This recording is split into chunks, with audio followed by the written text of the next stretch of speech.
आलसी जिठानी ने पहली रसोई में बनाई खिचड़ी। विभा अपनी बड़ी बहू नेहा और अपने दो बेटे रोहित और मोहित के साथ रहा करती थी। विभा का छोटा बेटा रोहित काम के सिलसिले में अक्सर विदेश रहता था, तो वहीं नेहा की जब से शादी हुई थी तब से नेहा अपने ससुराल में सिवाय आलस के कुछ नहीं करती। ऐसे ही एक दिन विभा अपनी बहू नेहा के पास आती है और उससे बोलती है, नेहा बहू, शाम हो रही है, जरा एक कप चाय तो बना दे। क्या माँ जी, अभी शाम कहाँ हुई है? अभी तो 4 ही बज रहे हैं और आपको अभी से ही चाय चाहिए? बहू, शाम के 4 बज रहे हैं। अगर तुझे चाय बनाने का मन नहीं है तो सीधा बोल देना, इतने बहाने क्यों मार रही है? हाँ माँ जी, आपने बिल्कुल सही समझा। मेरा चाय बनाने का बिल्कुल भी मन नहीं कर रहा। प्लीज आप खुद बना लो, और हाँ, जब आप चाय बनाओगे तो मेरे लिए भी बना लेना। शर्म तो आ नहीं रही होगी बोलने में। अरे तू मेरी बहू है, मैं तेरी नहीं, जो इस तरह मुझ पर अपने हुक्म चला रही है।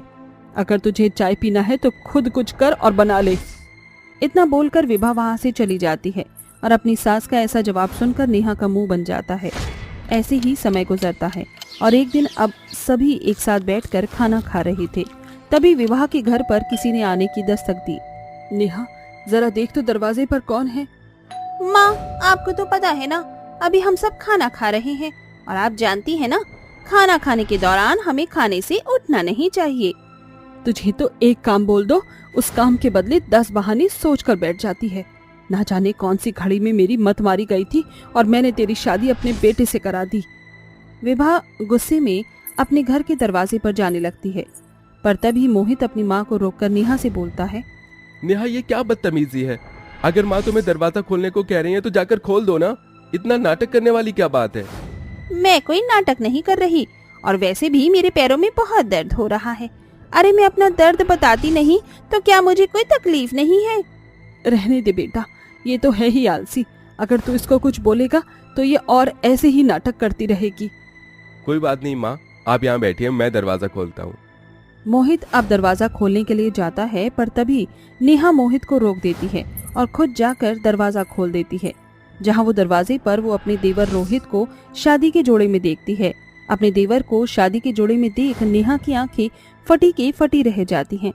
देवर जी, आप इस तरह शादी के जोड़े में विदेश में अपना काम छोड़कर कोई एक्टिंग शुरू किए हैं क्या? नहीं भाभी, मैंने एक्टिंग नहीं शुरू की है। आपने जब एक्टिंग नहीं शुरू की तो फिर आप शादी के जोड़े में इस तरह से क्यों आए हो? नेहा जैसे ही ये सवाल करती है वैसे ही रोहित के पीछे से एक विदेशी लड़की आती है। विदेशी लड़की ने छोटे कपड़े पहने हुए थे और ऊपर से अपने सर पर उसने लाल रंग की चुनरी ओढ़ी थी। ये देखकर नेहा अपने 4 कदम पीछे कर लेती है और अपने गालों पर हाथ रखते हुए हैरानी से बोलती है, देवर जी, मैं जो देख रही हूँ क्या वो सच है? क्या आपने एक विदेशी लड़की से शादी की है? राम राम राम राम राम। माँ जी, मोहित जी, जरा यहाँ आइए जल्दी।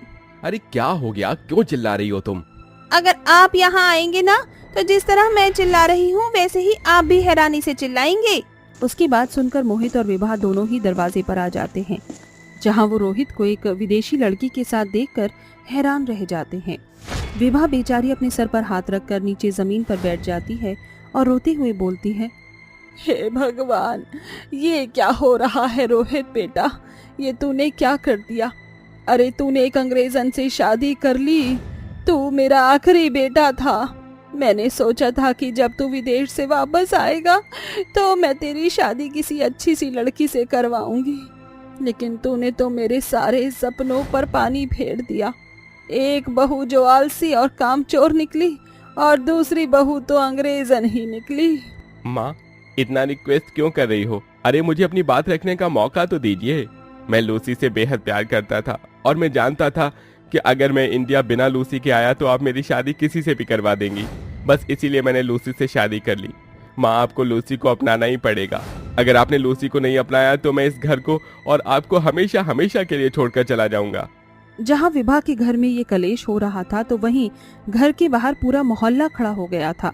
मोहल्ले की भीड़ में से विभा की एक पड़ोसन बाहर निकल कर आती है और विभा से बोलती है, विभा बहन, अब तुम अपना सर पीटो या अपने बेटे को घर से बाहर निकालो, पर सच तो यही है कि तुम्हारे बेटे ने अंग्रेजन से शादी कर ली है। अब ये अंग्रेजन ही तुम्हारी बहू है, इसीलिए मेरी मानो तो अपनी बहू को अपना लो और अपनी बहू की शादी के बाद वाली सारी रस्में पूरी करवा दो। विभा के पास अपनी अंग्रेजन बहू को अपनाने के अलावा और कोई दूसरा रास्ता नहीं था, इसीलिए वो उसको अपना लेती है। और अगले दिन जब सब नहा धोकर आते हैं तो विभा भी अपनी अंग्रेजन बहू लूसी के पास जाती है और उससे बोलती है, बहू आज तेरी पहली रसोई है, इसलिए तुझे तेरी पहली रसोई में कुछ अच्छा बनाना होगा। बट मॉम, मेरे को खाना बनाना नहीं आती है, फिर मैं कैसे खाना बनाएगी? अरे मैं तो भूल ही गई थी कि मेरी बहू इंडियन कल्चर से नहीं बल्कि अंग्रेजन है, अंग्रेजन। अब मैं क्या करूं? विवाह सोच ही रही होती है कि तभी उसे अपनी बड़ी बहू का ख्याल आता है और वो लूसी से बोलती है, बहू तुझे खाना नहीं बनाना आती? मेरा मतलब अगर तुझे खाना नहीं बनाना आता तो कोई बात नहीं, तेरी जेठानी है ना, तेरी आलसी जेठानी तेरी मदद करवाएगी, वो भी तेरी पहली रसोई में। ठीक है माची, मैं मेरी जेठानी को बोल देते हैं कि वो मेरा हेल्प करवाएगी।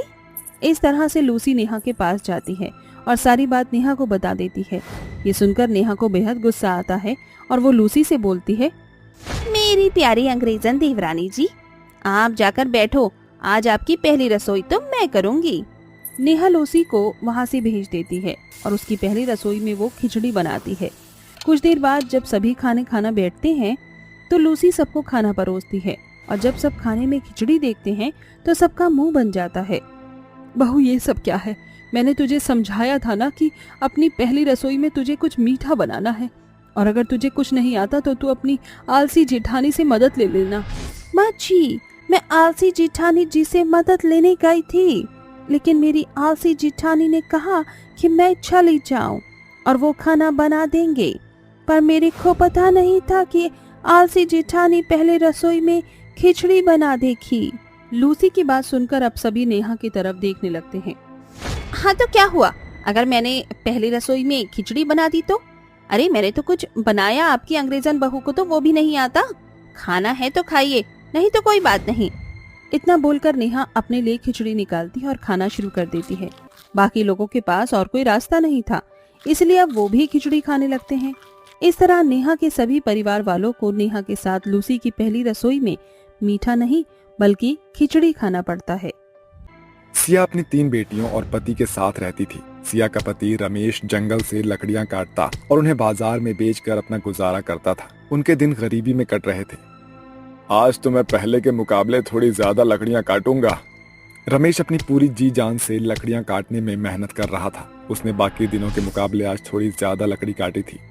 आज तो मैं अपने बच्चे और बीवी को अच्छा खाना खिलाऊंगा। अब जल्दी से इन्हें बाजार में बेच कर आता हूँ। रमेश ने अपनी पूरी ताकत से लकड़ियों को उठाया, लेकिन उनका वजन इतना ज्यादा था कि रमेश ही अपनी कमर पकड़कर गिर गया।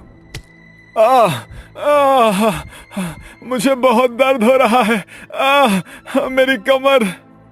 रमेश का घर वहीं पास में था। अपने पति की दर्द भरी चीखें सुनकर सिया वहां पर दौड़ती हुई चली आई और जल्दी से रमेश को डॉक्टर के पास लेकर पहुंच गई। डॉक्टर साहब, क्या हुआ है मेरे पति को? देखिए, ज्यादा वजन उठाने की वजह से इनकी रीढ़ की हड्डी टेढ़ी हो गई है। अब ये ऐसा कोई काम नहीं कर पाएंगे। आपको इन्हें बस आराम करवाना होगा। इन्हें ले जाइए और आराम करवाइए। सिया टूटे हुए मन से अपने पति को अस्पताल से लेकर आ गई। रमेश अब अपाहिज हो चुका था और चलना फिरना काम करना इसके बस की नहीं थी। सिया, अब घर का खर्च, बच्चों की फीस, सब कुछ कैसे होगा? सब हो जाएगा जी, बस आप चिंता मत कीजिए। कैसे चिंता ना करूं? आज घर में 5 किलो चावल है, कल तो ये भी नहीं रहेगा और हम लोग क्या खाएंगे? आपको बोला ना कि सब हो जाएगा, आप बस आराम कीजिए। अभी 5 किलो चावल है ना। रमेश सिया की बात सुनकर चुप हो गया। सिया माता रानी की अटूट भक्त थी और वो दुनिया के लोगों को कुछ बताने या उनसे कुछ भी मांगने से बेहतर माता रानी को बताना और मांगना बेहतर समझती थी। हे माँ, मेरे पति अपाहिज हैं और अब मेरे बच्चों का सहारा कोई नहीं है। माँ, अब तू ही मुझे सहारा दे, मेरी दुविधाओं को दूर कर दे। सिया माता रानी से मांग ही रही थी कि तभी उसकी छोटी बेटी आना रो पड़ती है। अरे अरे, आ रही हूँ। आना को भूख लगी है। माँ, मुझे भी भूख लगी है और मुझे भी। अरे मैं तो बिल्कुल भूल ही गई थी। अभी रुको, मैं भी तुम्हारे लिए कुछ खाने का इंतजाम करती हूँ। सिया ने रोटियां बनाई और सभी को खाना खिलवाया। देखते ही देखते 1 महीना बीत गया। रमेश भी अभी बिस्तर पर ही था। अब सिया के घर में पैसे की किल्लत हो रही थी। पलक और दिव्या के स्कूल की फीस भी जमा करनी है और घर का राशन भी खत्म हो चुका है। हे माँ, मैं क्या करूं? सिया बहुत ज्यादा परेशान थी और वो अपनी झोपड़ी के दरवाजे पर खड़ी हुई थी। सिया ऐसे बोल ही रही थी कि तभी उसकी बेटी दिव्या एक बहुत ही सुंदर चमकीली तितली पकड़कर उसके पास लेकर आ गई। अरे दिव्या, ये क्या है? माँ, ये तितली है। आप जानती हो मैंने इसे पकड़ा है। क्यों पकड़ा है? बस ऐसे ही। नहीं बाबू, ऐसे आजाद चीजों को कैद करना अच्छी बात नहीं है। चलो जल्दी से इसे छोड़ दो। ओके मम्मा।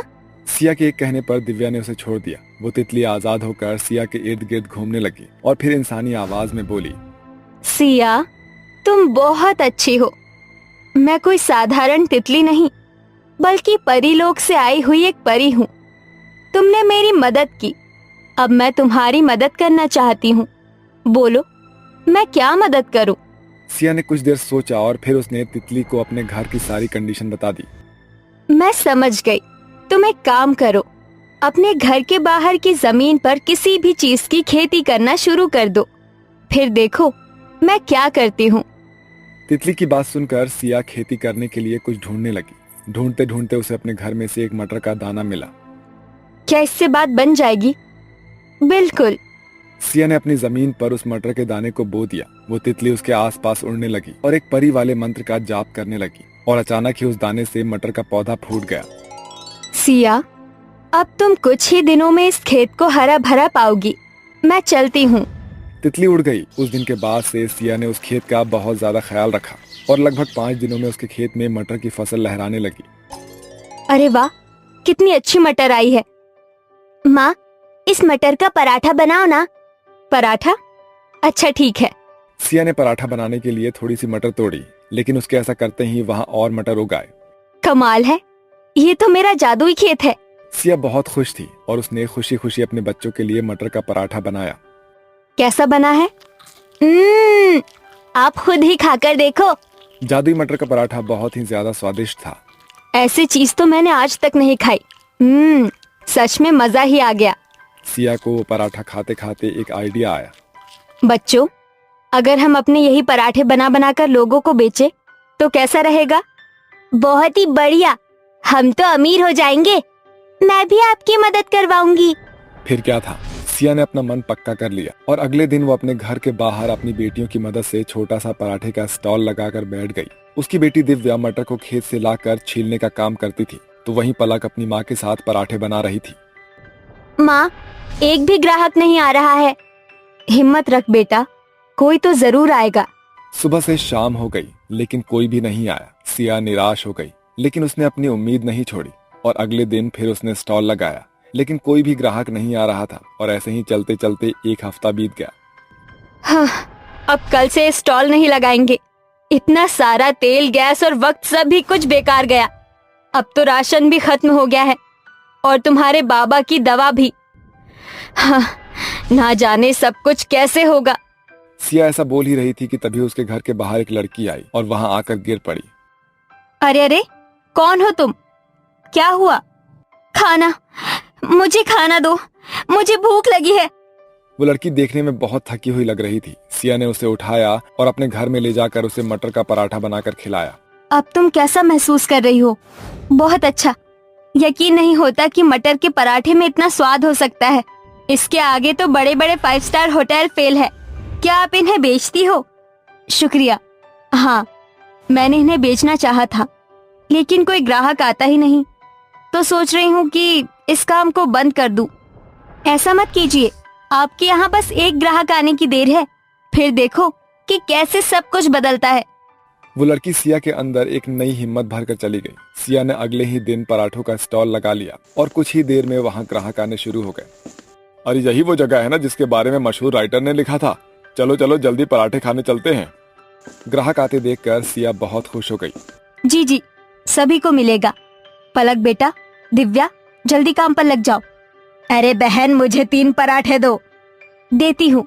सिया की दुकान पर अब ग्राहक आने लगे थे। दरअसल वो जो लड़की थी जिसकी सिया ने मदद की थी, वो एक बहुत बड़ी राइटर थी। उसे सिया का पराठा इतना अच्छा लगा कि उसने अपनी किताब में उसके बारे में लिख दिया। सिया के दिन बदलने लगे। इसलिए तो कहते हैं ना कि दोस्तों, दूसरों की मदद करते हैं तो भगवान आपकी मदद करता है।